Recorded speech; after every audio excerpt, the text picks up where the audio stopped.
Back to the Bays Day is back.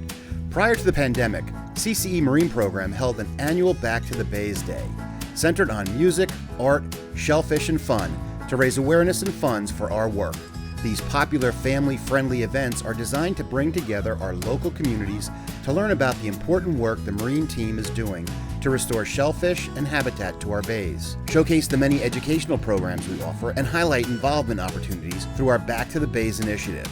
On June 5th, Strong's Water Club in Mattituck will be hosting this event that we are so excited to finally bring back and present for the first time on the North Fork. All are welcome to attend to check out live music by Tongue and Groove, a live painting performance, an auction by Carolyn Monaco, a Back to the Bays membership drive and raffle, fish printing with our fisheries team, live marine animals, shellfish restoration demonstration and talks, delicious oysters by Peconic Gold Oysters, Rosé for the Bays by Borghese Vineyards, and a special small bite menu for purchase from Windamere, featuring local fish tacos, burgers, lobster rolls, and more.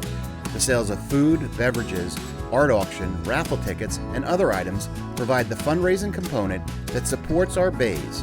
So come on out and join the fun from noon to 4 p.m. on the grounds of Strong's Water Club on Wickham Avenue in Mattituck. The event is free. RSVP requested by way of backtothebays.org. Pre-registrants will receive a chance to win a Back to the Bays gift basket valued at over $300. So sign up today and we'll see you there.